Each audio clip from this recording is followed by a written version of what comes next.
만약 여러분 개인의 삶이 혹은 가정의 삶이 말씀을 읽을 수 없을 정도로 바쁘고 스케줄이 다른 것들로 꽉 채워져 있지는 않나요? 만약 그렇다면 미천한 제가 감히 말씀드리건대 여러분이 아무리 대단한 성취를 하신다고 해도 혹은 아무리 절박하고 급박한 일들이 산재해 있다고 해도 매우 심각한 상황에 처해 계신 것입니다.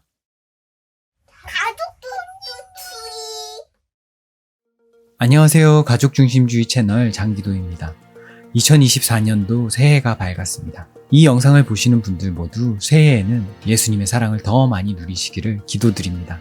아마도 여러분들 중에 새해를 시작하시면서 올해에는 꼭 성경을 열심히 읽어야지 하고 성경 읽기에 대한 결심을 하시는 분들이 많이 계실 것 같은데요. 오늘 영상에서는 우리가 성경을 읽을 때 왜 처음부터 끝까지 통독해야 하는지에 대해서, 그리고 성경을 가족, 특히 자녀와 함께 읽어야 하는지에 대해서 이야기해 보려고 합니다. 그리고 처음에는 저희 가족이 쓸 용도로 제작했다가 지금은 필요한 지인분들과 공유하고 있는 연대기순 성경 통독 캘린더가 있는데요. 2024년 버전을 다운로드 하실 수 있는 링크가 본문 설명란에 있으니 필요하신 분들은 다운로드 하셔서 유용하게 사용해 주셨으면 좋겠습니다. 그리고 관련된 작은 이벤트도 준비했는데요. 보통 이런 캘린더 관련 이벤트는 해가 바뀌기 몇 주 전에 미리 해야 하지만 핑계를 대보자면 작년 말에 저희 윤희가 태어나면서 좀 많이 정신이 없었습니다. 그래도 안 하는 것보다는 하는 게 좋을 것 같아서 진행해 보기로 했습니다. 늦었다고 생각할 때가 빠를 때라는 말도 있고, 이 영상을 통해 늦게라도 성경 통독을 결심할 분들이 계시다면 그분들이야말로 이 이벤트의 메인 타겟이시기 때문입니다. 이벤트 참여 방법은 댓글로 이벤트 참여 의사를 밝혀주시면 되는데요. 그분 중 한 분을 선정해서 A2 사이즈로 출력한 캘린더와 함께 사용하실 수 있는 깔끔한 디자인의 액자를 보내드리려고 합니다. 참여 의사는 댓글 머릿말로 캘린더 이벤트 참여합니다 라고 써주시면 되고요. 캘린더를 어떻게 활용하시고 싶은지 간략하게 설명해 주시면 제가 선정할 때 도움이 될 것 같습니다. 아직 제가 여력이 되지 않아서 한 분밖에 보내드릴 수 없지만 다음 이벤트 때에는 부디 더 많은 분들께 보내드릴 수 있었으면 좋겠습니다. 저희 가족은 식탁 옆에 이런 식으로 걸어놓고 사용 중인데요. 아침에 졸려서 정신없을 때 날짜에 맞는 통독 본문을 쉽게 확인할 수 있어서 참 좋습니다. 주일을 빨간색으로 표시해서 날짜와 요일을 확인하는 캘린더의 기본적인 기능도 가지고 있으면서 깔끔한 텍스트 위주의 디자인으로 소소한 인테리어 효과도 보실 수 있으니 많이들 참여해 주셨으면 좋겠습니다. 사실 조금 슬픈 비화가 있는데 제가 예전에 비슷한 이벤트를 개인 SNS에서 진행한 적이 있습니다. 하지만 저의 바람과는 달리 거의 신청을 안 해주시더라고요. 그래서 좀 낙심도 되고 했었는데 이게 저조차고 하는 게 아니라 정말 순수하게 더 많은 분들이 성경을 읽으셨으면 하는 마음에 시작한 일이기에 올해는 좀 더 오픈된 이곳에서 진행해 보려고 합니다. 이벤트 설명이 길었는데 이제 본론으로 들어가 보도록 하겠습니다. 성경, 기독교의 경전이죠. 우리 기독교인들은 성경이 성령 하나님의 감동으로 쓰여졌다고 믿습니다. 사람이 기록했지만 하나님의 말씀인 것이죠. 그래서 기독교에선 1600년의 긴 시간 동안 40여 명의 사람들에 의해 쓰인 이 66권의 책을 우리 신앙의 가장 중요한 기초로 삼고 있습니다. 목사이신 저희 아버지는 늘 말씀을 가장 중요하게 여기셨는데요. 자녀인 저희에게 늘 하셨던 말씀이 있습니다. 예배의 기초인 말씀, 기도, 찬양, 이 셋 중에 가장 중요한 것이 말씀이라고. 정말 어렸을 땐 그냥 그런가 보다 했었고요. 한창 찬양을 좋아하던 청소년기 땐 이런 아버지의 말씀이 좀 고리타분하게 느껴지기도 했습니다. 아니, 기도랑 찬양도 중요한 것 아닌가? 왜 말씀만 특별히 더 중요하다고 말씀하시는 거지? 하고 말이죠. 하지만 성인이 되고 나의 믿음이 무엇에 근거를 두고 있고 어떻게 작용하는지를 깨닫고 나서는 비로소 아버지의 말씀을 이해할 수 있었고 저 또한 같은 생각을 갖게 되었습니다. 저는 제 신앙에 있어 가장 중요한 것이 말씀이라고 믿습니다. 그 이유는 간단합니다. 그것은 바로 기독교가 계시의 종교이기 때문입니다. 계시라 함은 숨겨진 것을 드러낸다는 뜻인데 본래는 하나님에 대해 인지할 수 없는 인간에게 하나님이 능동적으로 당신을 드러내신다는 것을 의미합니다. 시간과 공간에 매인 매우 제한적 존재인 우리는 상위 차원인 하나님을 인지할 능력이 없습니다. 이런 우리에게 하나님이 친히 우리가 이해할 수 있는 방식으로 스스로를 드러내시기 때문에 우리의 믿음 또한 가능한 것이죠. 그래서 계시가 없이는 우리의 신앙 자체가 성립할 수 없고, 계시 중에서도 가장 확실하고 믿을 만한 계시인 성경은 그 자체로 기적이고 너무나 소중한 선물인 것입니다. 저는 하나님이 이 성경을 주신 것이 너무 감사합니다.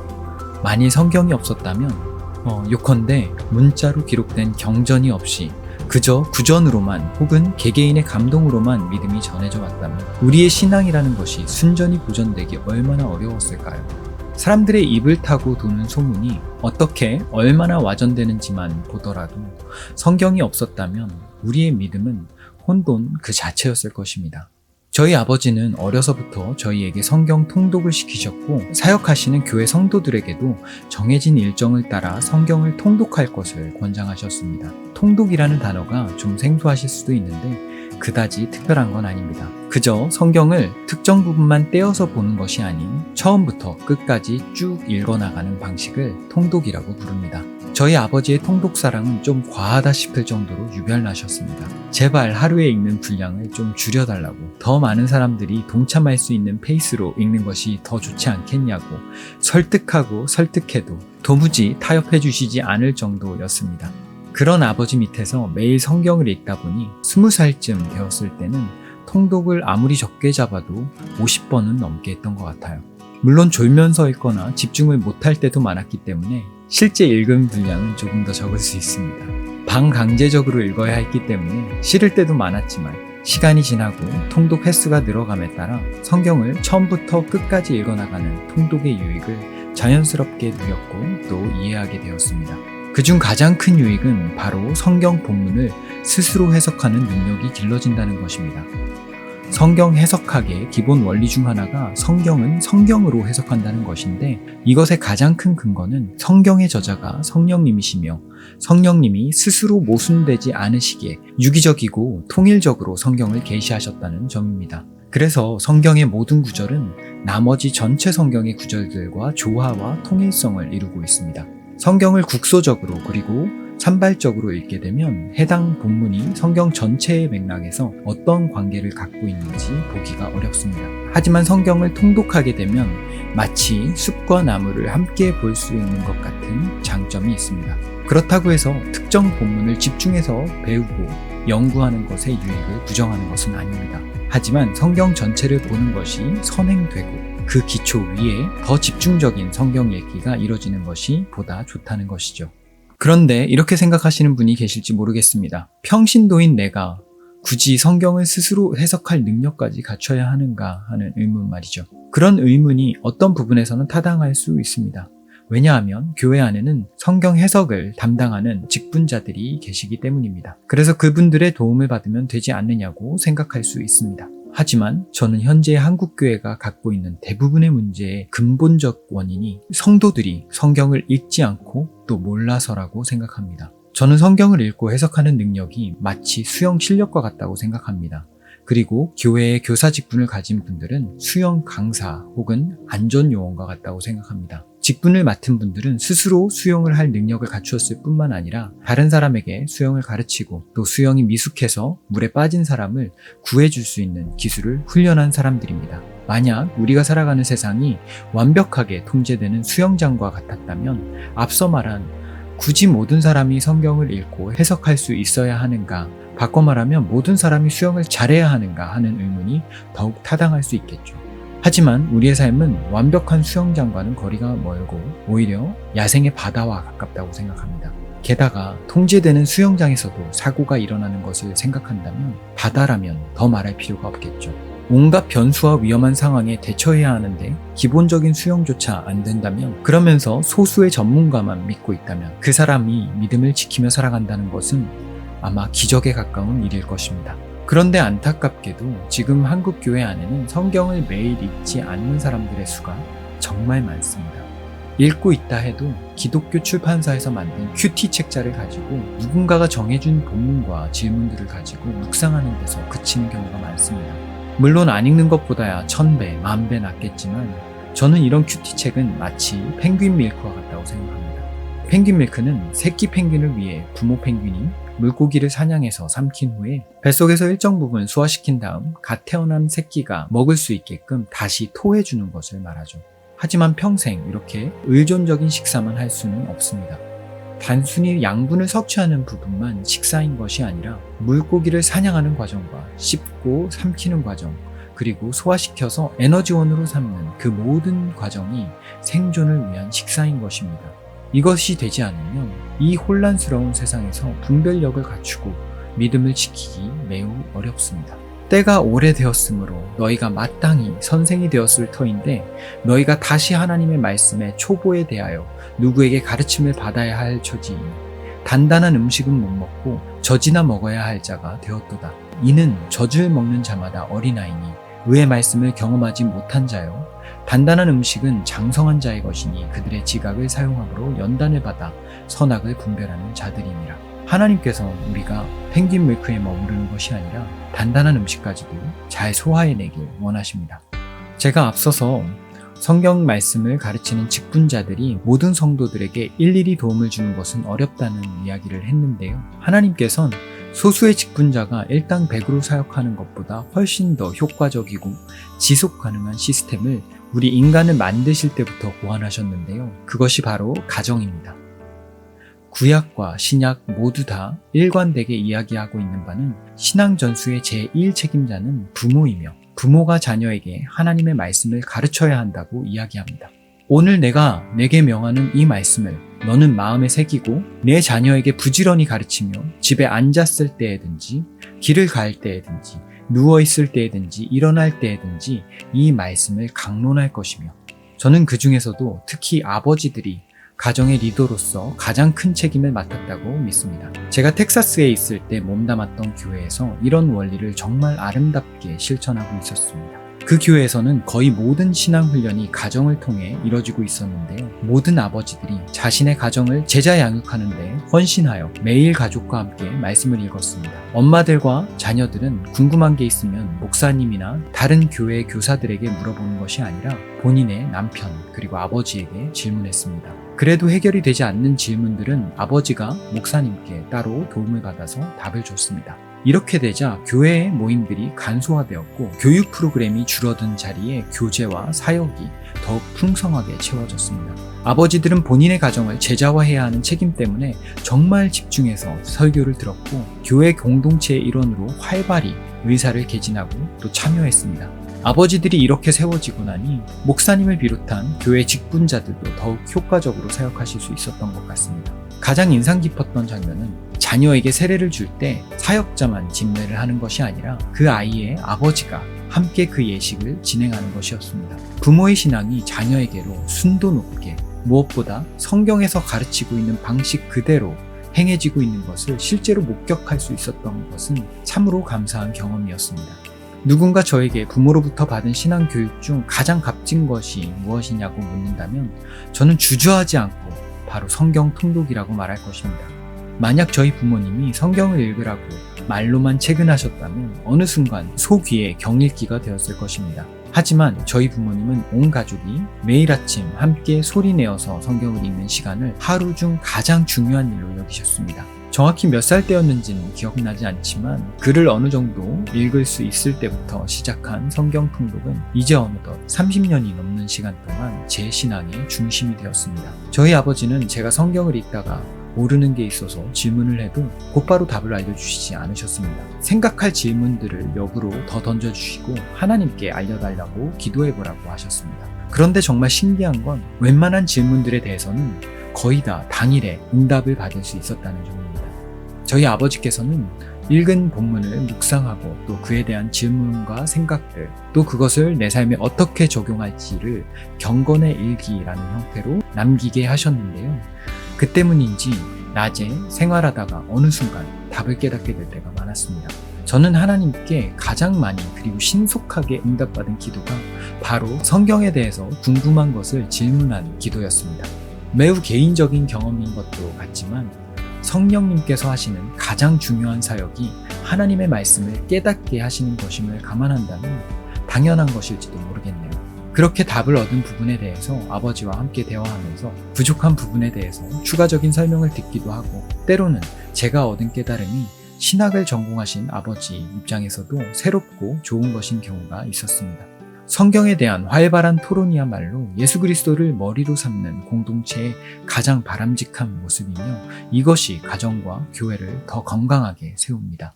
반대로 말하면 현재 한국 교회에서 다음 세대를 세우는 일에 큰 차질이 생기고 비상이 걸린 것은 교회의 프로그램이 부족해서가 아니라 가정에서 신앙이 전수되지 않았기 때문이라고 생각합니다. 자녀를 제자 삼는 가장 중요한 책임을 유기하고 그것을 소수의 직분자에게 혹은 하나님의 특별한 개입에만 맡겨놓은 결과를 오늘날 대학 복음화율이 보여준다고 생각합니다. 예수님을 우리 가정의 머리로 삼고 싶다면 가족이 함께 말씀 앞으로 나아가는 것은 선택할 수 있는 사항이 아닙니다. 말씀을 통해 하나님이 어떤 분이신지, 그분의 성품과 그분이 어떤 계획과 목적으로 개인과 공동체를 구원하시는지를 배우고 기억하지 않는다면, 그리고 매일 레마의 말씀으로 나와 공동체에 주시는 구체적인 음성들을 들을 수 없다면 그리스도의 제자가 된다는 것, 그리스도의 군사가 된다는 것은 그냥 허울 좋은 구호에 지나지 않을 것입니다.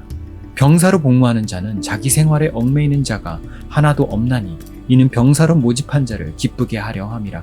상전의 손을 바라보는 종들의 눈같이 여주인의 손을 바라보는 여종의 눈같이 우리의 눈이 여호와 우리 하나님을 바라보며 우리에게 은혜 베풀어 주시기를 기다리나이다. 머리된 이의 지시를 들을 수 없는데 어떻게 따를 수 있겠습니까? 만약 여러분 개인의 삶이 혹은 가정의 삶이 말씀을 읽을 수 없을 정도로 바쁘고 스케줄이 다른 것들로 꽉 채워져 있지는 않나요?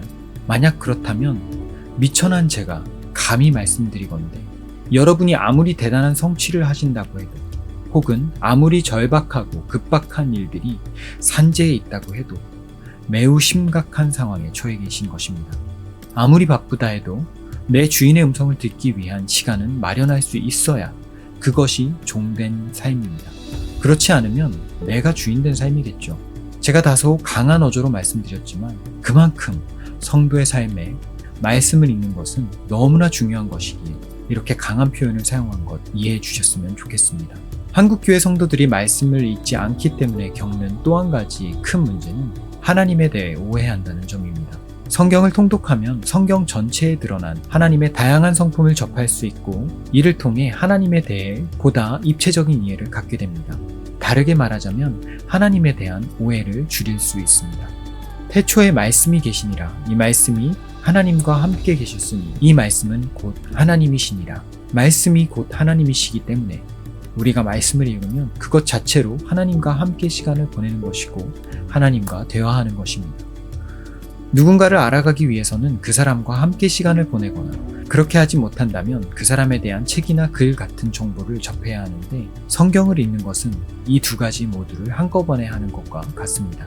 하나님은 단편적인 분이 아니십니다. 마냥 친절하고 퍼주기만 하는 인자한 할아버지 같은 면만 있으신 것도 아니고 매일 진노하는 폭군 같은 분도 아니십니다. 성경을 좋아하는 구절 위주로 혹은 특정 본문 위주로만 본다면 하나님의 단편적인 성품만을 접하게 될 가능성은 높습니다. 성경 전체를 봐야 공의와 사랑과 같은 하나님의 다양한 성품이 얼마나 아름답게 조화를 이루고 있는지를 알 수 있습니다. 그렇게 하나님을 알아가야 하나님에 대해 오해하지 않을 수 있습니다.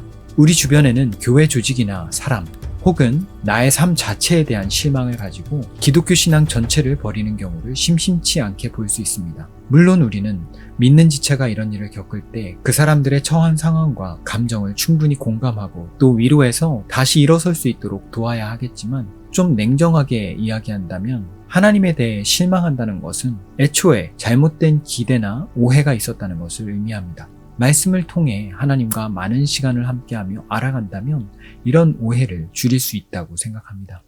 통독의 유익 중 또 한 가지는 바로 성령님의 음성을 분별하는 데 큰 도움이 된다는 점입니다.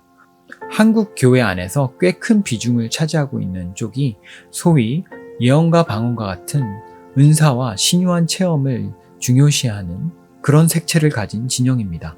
그리고 내가 꼭 그런 교단이나 교회에 속하지 않았다고 하더라도 기도나 묵상을 하다 보면 나에게 찾아온 생각이나 떠오른 장면이 정말 하나님으로부터 온 것인지 의문이 들 때가 있는데 이는 그리스도인이라면 누구나 맞닥뜨리게 되는 상황일 것입니다. 하지만 이것들을 제대로 된 분별 없이 무턱대고 하나님으로부터 왔다고 생각하면 큰 혼란과 실수를 야기할 수 있습니다. 어떤 생각이 성령님이 주신 것인지 확인할 때 가장 기본적인 필터 역할을 하는 것이 바로 성경입니다. 성경의 저자가 성령 하나님이시고 오늘 우리를 감동하시는 분도 동일한 성령 하나님이시기에 성경과 성령은 절대로 충돌하지 않습니다. 성경을 처음부터 끝까지 다 읽는 것이 습관화되고 반복되어야 우리의 신앙생활이 성령 하나님의 뜻 안에 있을 수 있게 됩니다. 오늘 영상에서는 성경 통독에 대한 이야기들을 해보았는데요. 정말로 하고 싶은 말은 많은데 줄이다 보니 여기저기 구멍도 많고 두서도 없어진 것 같습니다. 해가 바뀌면서 많은 분들이 말씀 읽기에 대한 계획을 세우시고 다짐을 새롭게 하실 때에 맞춰서 영상을 내야 한다는 조급함이 있다 보니 더욱 정신이 없었던 것 같기도 합니다. 부족한 영상이지만 부디 여러분께 도움이 됐으면 좋겠습니다. 그리고 영상 도입부에 말씀드린 2024년 연대기순 성경 통독 캘린더 이벤트도 많은 참여 부탁드리겠습니다. 부족함이 많은 누추한 채널에 찾아와 주시고 또 댓글도 남겨주시는 모든 분들께 감사하다는 말씀도 꼭 드리고 싶습니다. 그럼 다음 영상으로 또 찾아오도록 하겠습니다. 안녕히 계세요.